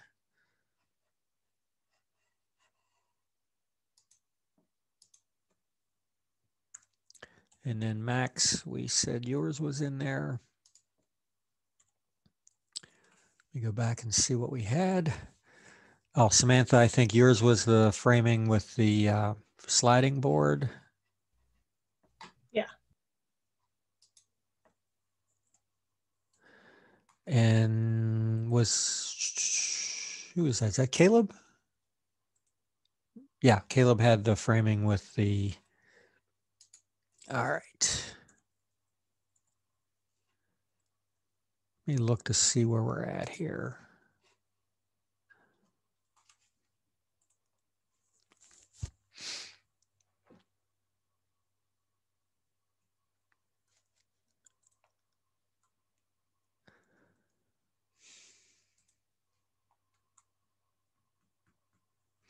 Give me just a second, guys. I'm reevaluating.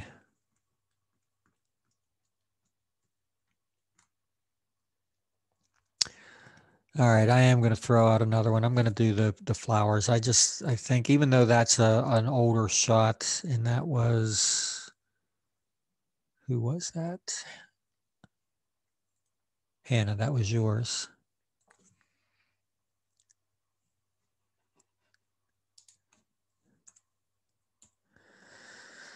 All right, we'll hold it there for now. She's just coming back in. She didn't get to even see that she got a point. All right.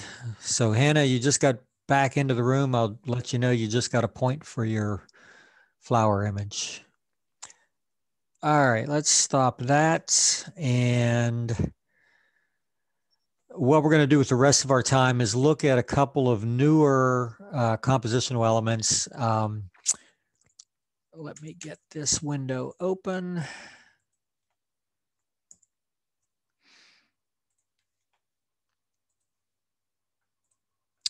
And we're going to look at a couple of, sorry, let me get these in order.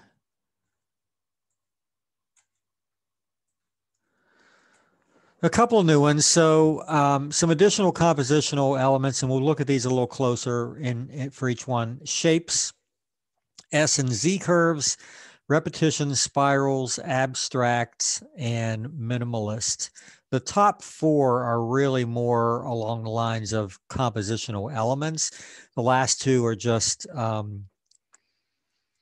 they're kind of related, I guess, but not exactly. So let's look at a couple of these. So for abstracts, it says, by definition, abstract artwork is art that does not attempt to represent external reality, but seeks to achieve its effect using shapes, forms, lines, colors, and textures.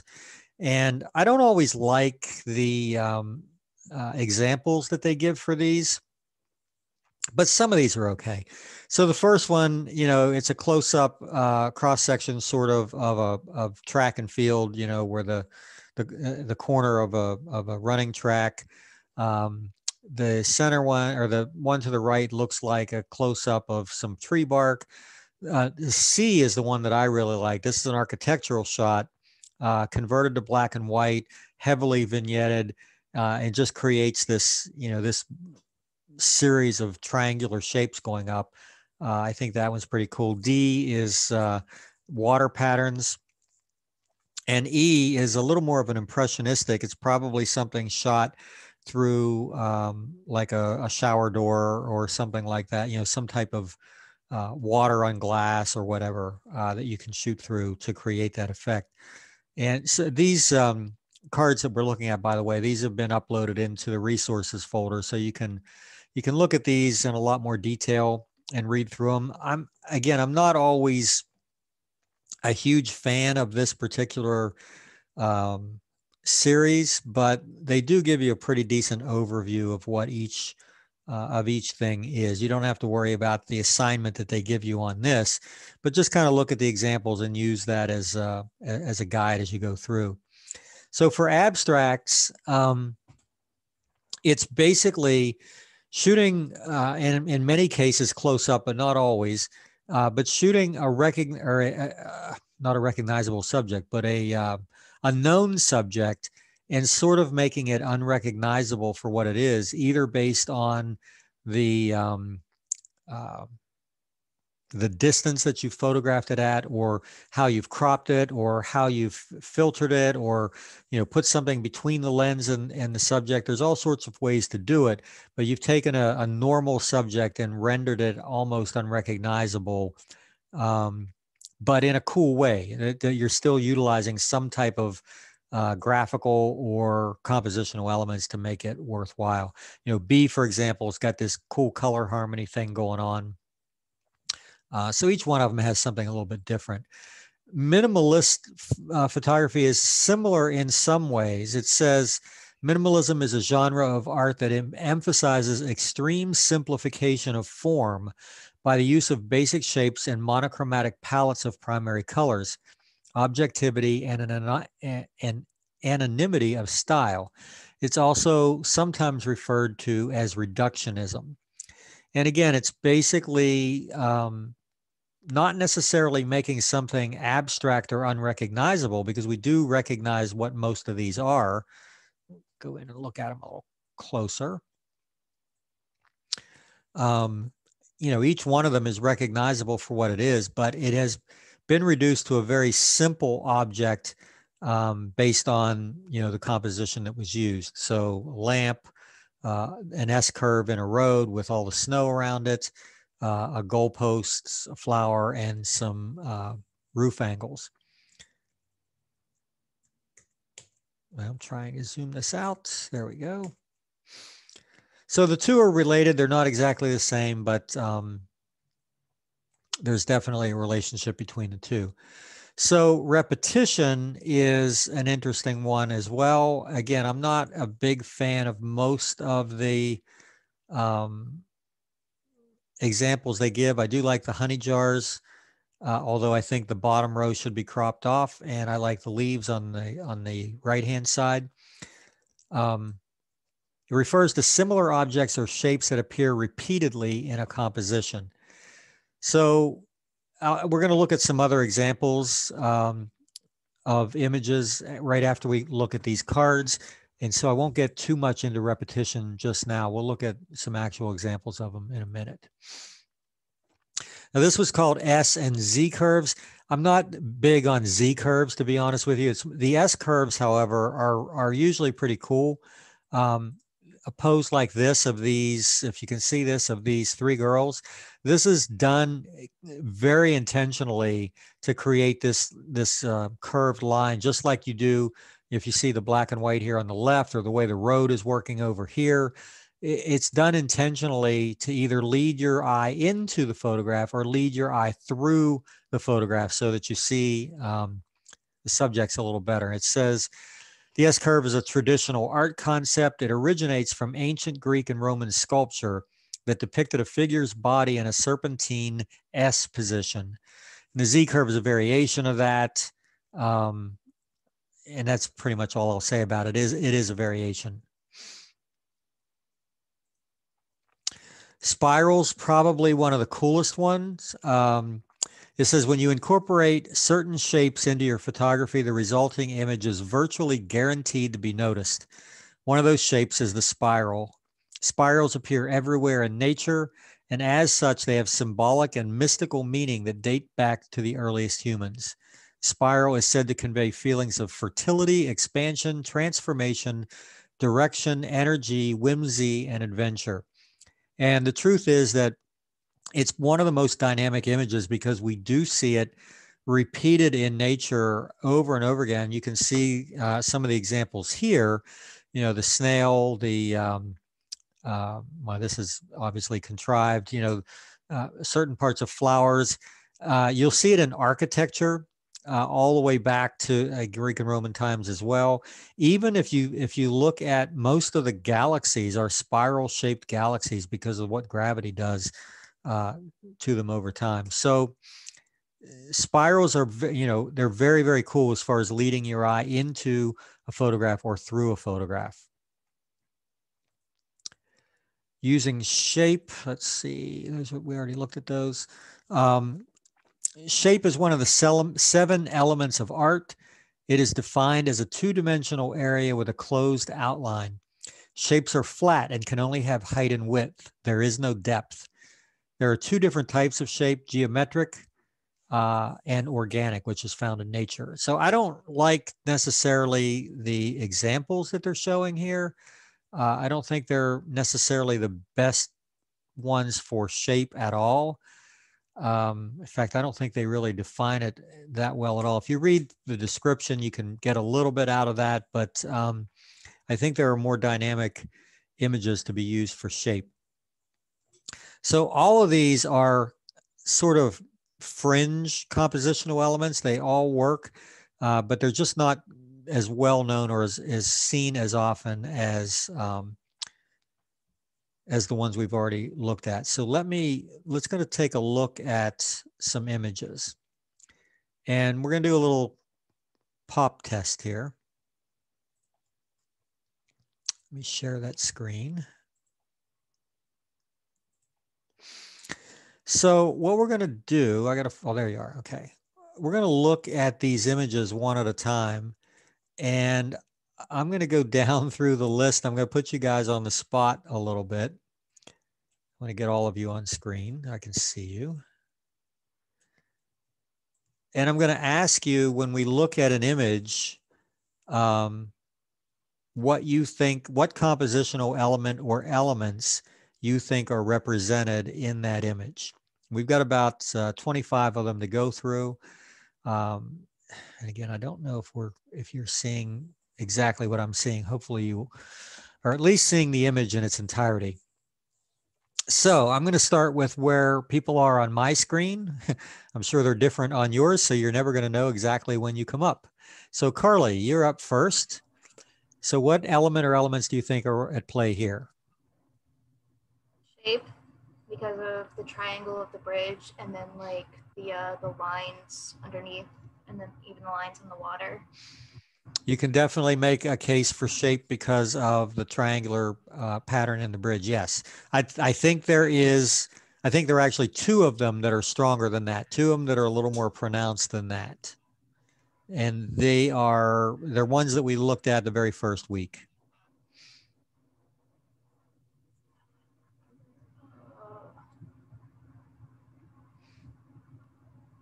Don't want to take a stab? Anybody else want to take a stab at it? Go ahead, Samantha. One would be balance between the person and the bridge. Yeah, absolutely. And I think we actually looked at an image back a few weeks ago, taken in the same general location that was done that way with using the bridge for balance. Yeah, it's composed that way intentionally. And the other one is rule of thirds because of the impact point that intersects right where the subject is here at the bottom. And then the bridge is close to the impact point in the upper one, but balance is definitely the one I was going for there. All right, let's go move on. And Brooke, you're up next. What are we looking at here? I'm thinking contrast because the black and white background and then the color in the figure. True. It's probably a little more monochromatic overall though than what I would normally see in like color contrast. But there's one that should really pop out. It should, and you see it now, right? Yeah, symmetry. Yeah, absolutely, symmetry. Again, the background is relatively symmetrical, but the subject is, again, relatively not exact. The basketballs are in different positions and things like that. And this was a fun shot, by the way. He could palm the basketball in his right hand, but he couldn't palm it in his left hand. So we shot the basketball twice in his right hand and then flipped it to his left hand. And so his left hand is actually just out, holding nothing. And we had to put the basketball in later, but it came out pretty well. Looks cool. Looks like he did it. All right, Zach, what are we looking at here? Well, I think first of all, there's the triangle with like the dock, and then also rule of thirds.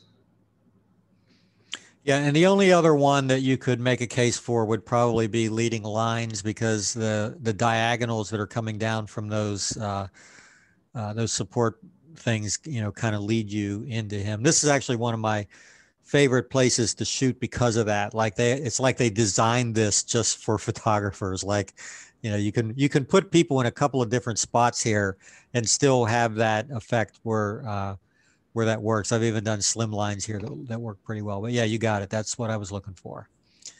All right, Jaden. Now this is a little tougher, I think, on this one, but let's see what you come up with.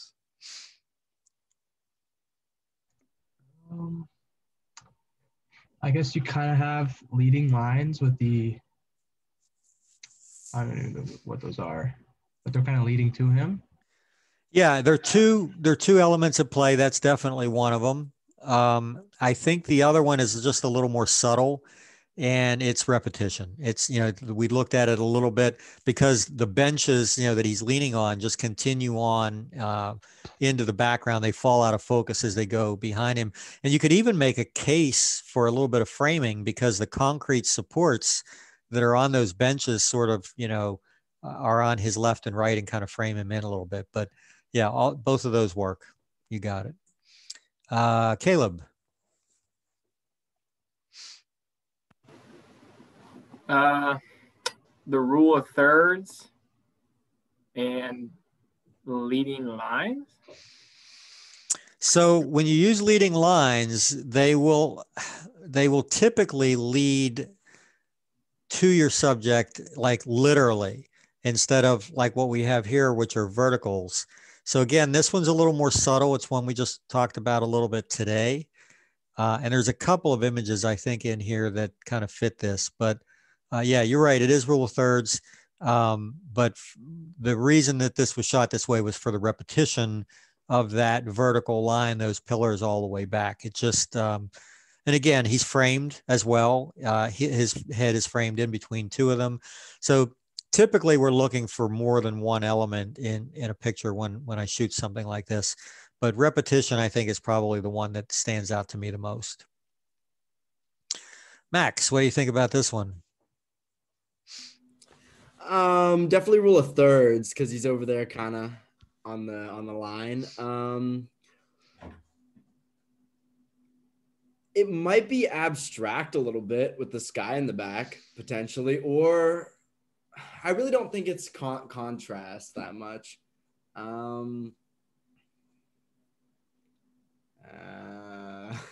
So if you remember the definition of one of them, which was two or more equally weighted images that play against each other. Do you remember which one that was? Not exactly. Wait, is it no, go ahead. No, if you think you know, you can, or Carly's got her hand up, so we can give her I a have shot. no clue. Balance, yeah. Because we have two subjects basically in this image. The guy probably is the main subject, but the other one, even though it's an inanimate, it's actually takes up more surface area, more space than he does. So kind of has a little bit more weight, but they're two equally balanced parts of that image. So that's probably the one I would go with. Again, they always have several more. Samantha, you're up next. And I know this is a little small image. Hopefully you can see that. The first thing I see is the triangles and repetition of the triangles of those beams. Yep, that's it. And then couldn't it be convergence because there's a person at the end? Yeah, you could. I think convergence is maybe a little bit of a stretch because of the way that wall on the right, if we had the diagonal pillars on both sides, then I would say probably definitely. But you got it right off the bat. It's definitely the diagonals, the triangles, and the repetition. And you're right. Both of those elements kind of lead you back to where the people are. There's actually several people back there, but yeah, like at first I didn't notice the person until I followed the diagonals all the way through. Mm-hmm. This is a cool spot. I don't know where this is. This is not one of my images, but man, I'd love to go there and shoot. That light coming through in between each one of those would be really fun to play with. All right, let's go to Sierra.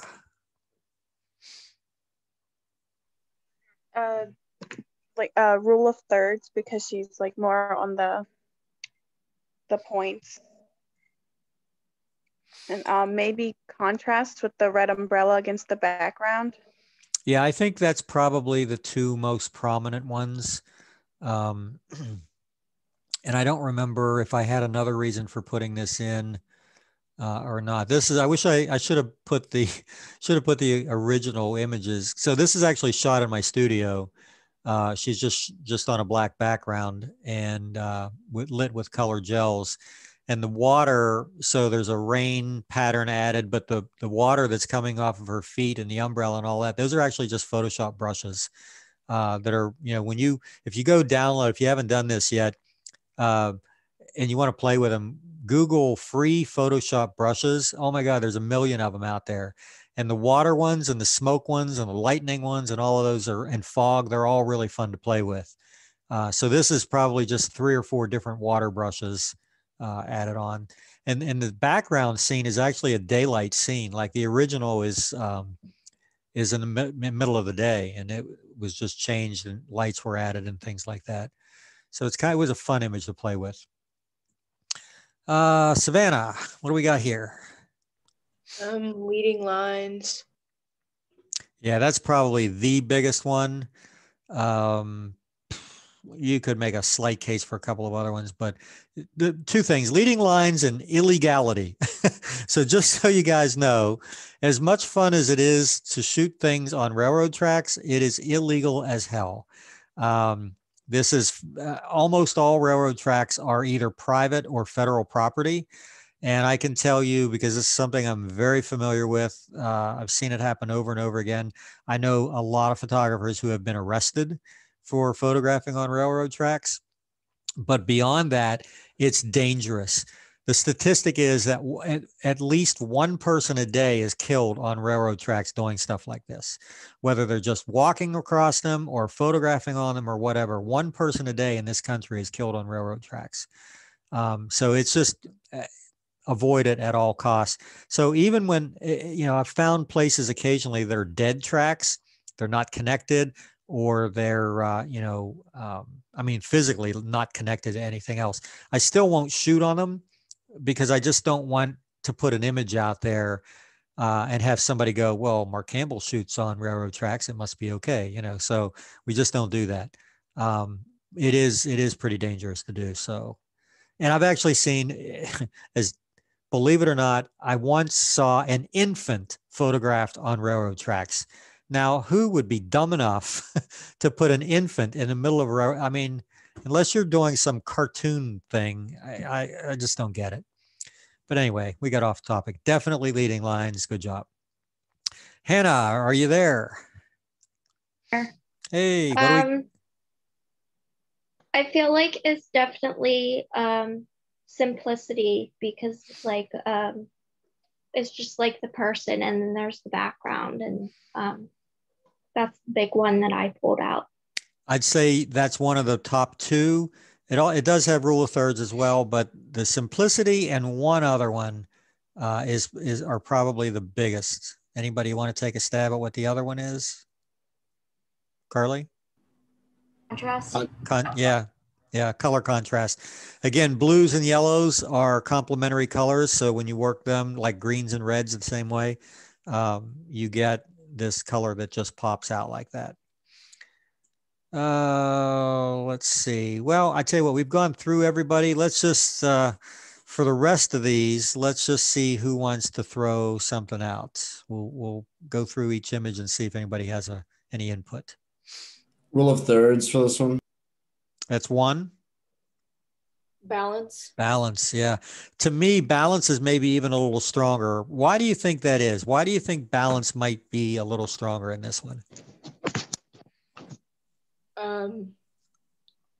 The sign is about the same size as the girl, like not close, super close, but yeah. there. Not only the same size, but they're the only 2 things that are white in the image, and they have about the same level of intensity for that. So yeah, balance is probably the one that I would pick up on. This, by the way, if you ever get to spend any time around Las Vegas and you want to go shoot someplace really fun, this is called Nelson, Nevada. It is a cross between a ghost town and a junkyard, and there's so much cool stuff in a small, like 200-300 yard area that I've been there 4 times now, and I still haven't photographed everything there. There's just old vehicles and rusty this and broken that and big wind turbines and they shoot all kinds of stuff there. They've shot several major movies here. Pretty much every band has done an album cover here. They have a huge book. The book is like this thick of all the professional stuff that's been done there. Right near that Texaco sign, I'm trying to think of the name of the film. It had Kevin Costner and Kurt Russell. They were both Elvis impersonators. I can't remember the name of the movie, but anyway, the scene that they filmed here, Kevin Costner kills there's a gas station there, and he kills the gas station owner and blows it up as he drives away. And they had these gas pumps, and they had filled these huge tanks with propane, and it was just kind of a cool thing the way it blew up. And I got to hear the background story of how they did it and how long it took to set up and everything. But anyway, it's a lot of fun. And I think they do charge to shoot there, but it's like, I want to say it's $20 and I was there probably 4 hours. So yeah, it's real inexpensive, but there's a lot of cool things there. Let's move on. This is also in Nelson, same girl actually. So this could be a couple of things. I mean, we definitely, well, there's 3. I see 3 right off the bat. Is it contrast? Okay, so 4. So yeah, Framing? framing definitely, because she's framed in that circle. Excuse me. What about the leading lines? Convergence. And convergence as well, exactly. So anytime, like I said, when you see something that has 2 or 3 compositional elements, shoot something there because it's going to work. It's definitely going to work. All right. For whatever reason, it's not moving forward. There we go. Also Nelson, Nevada. Rule of thirds and balance again. Mostly just because of size and weight of the background thing. That one's not as, and this is another also, I'm going to call it balance as well. Again, couple of different things. This truck is probably the most photographed truck in America. I've seen literally thousands of different pictures of this truck. It's one of their coolest props, even though they got crashed airplanes and everything else there. It's really fun. This is inside one of the barns there. What element is at play here?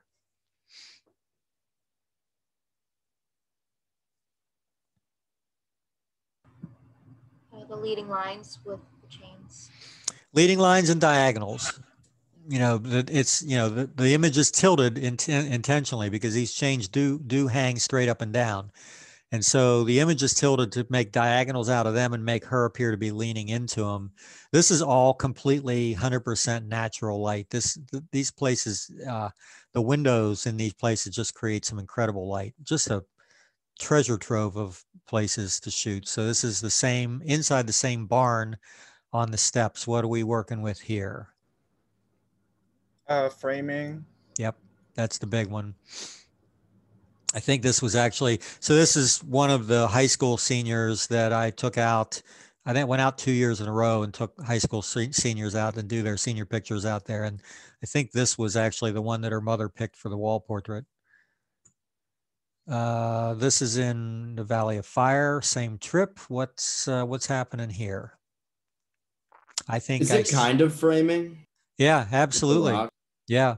You could also make a case for contrast because everything, including her dress and the background, are all sort of the same except for her face. Her skin tone really stands out from that. Even her lips kind of match the background a little bit. But framing is the big one, without a doubt. How about that one? Leading lines. Yep. Leading lines for sure.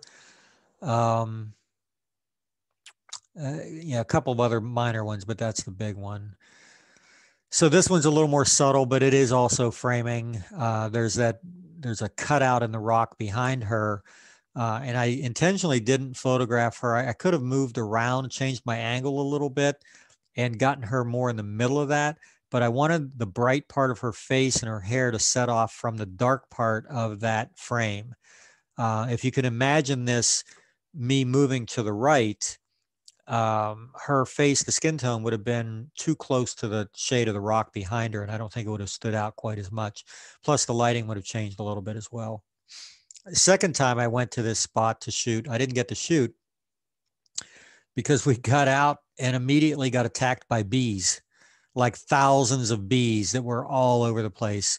We were driving this big white Chevy Suburban, and they were just attracted to that white, and there was no way I was getting. I hate bees. That's my biggest fear, is bees. So there's no way I was getting out of that. How about this? This is a little more subtle, but it's there. There's symmetry. Yep, absolutely. So this is the fountain in front of the Bellagio, and again, great place to shoot, but you got to wait and wait and wait, because this fountain show goes, I think, every 30 minutes, and the people are lined up usually 3 and 4 deep. Like, you can't get near the railing, so you have to wait until the show ends, and then people wander away, and then you go stake out your claim. And then when the next show starts, hopefully people will leave you alone enough and back away, which they didn't entirely, but they gave me enough room to shoot a couple of frames anyway. How about this? This is an underwater image. You have like the S curve of the fabric. Absolutely, yeah. So you've got a leading line with that fabric, you've got the S curve with the fabric, and you've got contrast, huge amount of contrast, skin tone to background. What about that? Contrast. That's 1. Repetition. Yep, that's 2. Symmetry. Symmetry, that's the one I was waiting for, yeah. These are actually working telephones, by the way. In Bermuda, they still have phone booths, and they work. I don't know what it costs. I didn't look at that, but yeah, these all work. Let's see, this one.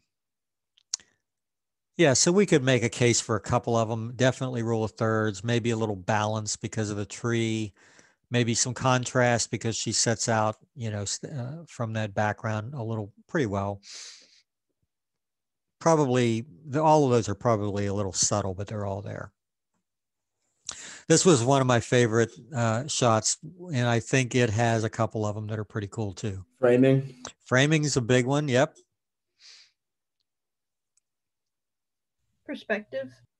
Oh, big one, yeah, absolutely. And viewpoint, yeah. And one more. Convergence.